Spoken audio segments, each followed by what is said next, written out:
Hey guys! My review for Alpha and Omega Family Vacation is nearly upon us, and I'm sure that I'm probably going to run into some copyright issues with it, so on top of uploading it to YouTube, I'm also going to be putting it on Dailymotion, Vimeo, Zipcast, Blip, even Google Drive. You all have been demanding this review, and I cannot let it go unseen. I need to put it out there as much as possible.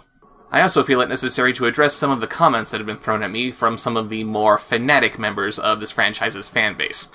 Now, I know that this is not the majority of the Alpha and Omega fans out there. There is a difference between being a fan and being obsessed. Why are you reviewing these movies if you hate them? I watch these movies because I'm genuinely curious about them, and I feel the need to share my opinions about them with other people. And if it turns out that I end up not liking the movie, then I feel even more compelled to share my opinions. By studying what not to do, we can figure out how to make something better. You're only doing this to piss off the fans. I'm not here to piss off this fan base, or any fan base for that matter. I want my audience to be all-inclusive. And I can't do that if I'm hating on every group of people whose opinions differ from mine. That's just not cool. You're not reviewing, you're just nitpicking. If I'm not reviewing, then what do you call talking about character traits and plot points and giving your opinions about them? Sure, I may dig a little deeper into things than many other reviewers out there, but that's just how I evaluate whether something's working or not. Humphrey not being able to howl in Alpha and Omega 2 might be funny on the surface, but when you consider that it was his howling ability that got Kate to fall in love with him in the first movie, that doesn't really hold up, does it? It's a kids' movie. Who cares if it's not perfect? Making a kids' movie is no excuse to slack off.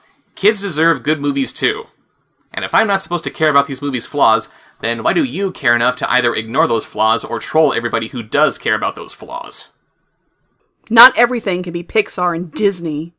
Maybe not, but that didn't stop Don Bluth or Henry Selick from making quality films. Why do you care so much if you don't like the movies? I have a better question. Why don't you care more if you do like the movies? I mean, everything that I'm saying that's bad about the movies, they should be coming from you guys too. Why can't Humphrey howl anymore? Why do these movies insist on throwing obnoxious characters at us? Why don't we see more of Lily and Garth? Why don't the puppies grow up so we can actually experience their epic life journey with them? I shouldn't be the one holding these movies to a higher standard. Stop talking bad about these movies. The first one was nominated for a Golden Globe, the fourth was nominated for an Annie Award, and all the movies have kick-ass soundtracks. No, it wasn't. No, it wasn't. And no, they don't. The first Alpha and Omega movie has a Rotten Tomatoes rating of only 16%. That's nowhere close to earning a Golden Globe nomination of any kind. And Alpha and Omega 4 got an Annie Award? Maybe you should tell the people at the Annie Awards, because you'd think they'd want to put that on their website. And with the exception of On the Loose Again and That's Me and You, these movies have no songs in them. And no amount of wishful thinking and contaminating IMDb and Wikipedia with those falsehoods is going to change that. You think my negative reviews are hurting this franchise? Having to lie about it to make it more important than it actually is, and bullying people into enjoying it is far more damaging than anything I'll ever do. Just you think about that, all you die-hard fanatics out there. And that's just not for the Alpha and Omega fans, that's about any fan base. You can like it, but don't force others to like it.